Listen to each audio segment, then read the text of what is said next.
Sejumlah susu cair berada di dalam gelas. Berikut adalah animasi dari pergerakan sebuah molekul susu di dalam kumpulan molekul air. Karena partikel koloid, dalam hal ini molekul susu selalu bergerak, maka susu cair tidak akan pernah menggumpal.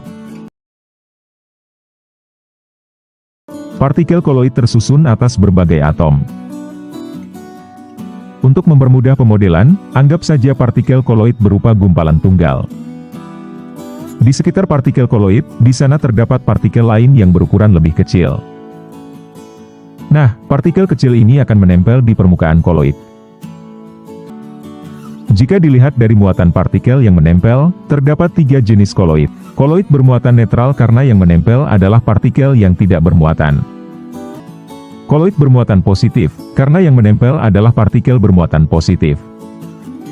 Dan, koloid bermuatan negatif, karena yang menempel adalah partikel bermuatan negatif.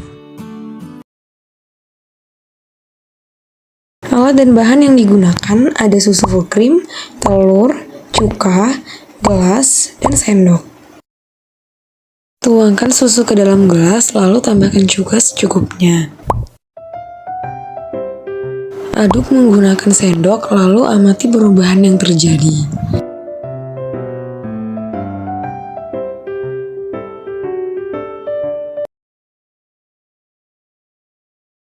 Untuk percobaan kedua, tuangkan putih telur ke dalam gelas, lalu tambahkan cuka secukupnya.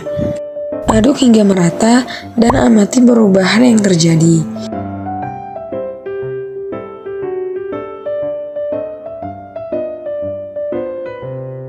Untuk percobaan ketiga, tuangkan kuning telur ke dalam gelas, lalu tambahkan cuka secukupnya. Aduk menggunakan sendok dan amati perubahan yang terjadi.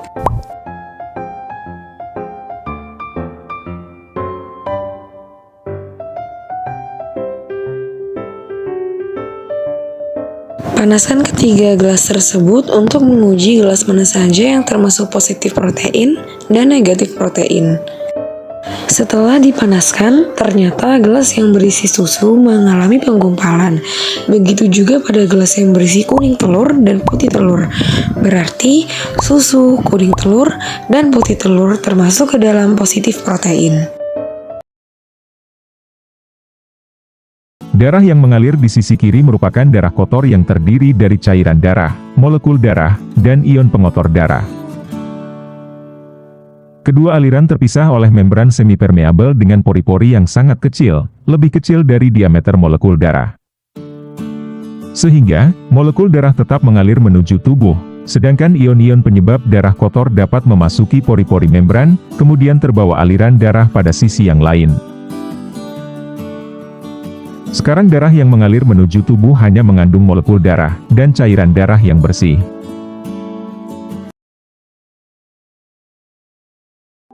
Coba kalian amati, saat air dicampur dengan 1 sendok mayonnaise, kemudian kita aduk secara merata, mengapa air dan mayonnaise tidak dapat tercampur menjadi satu?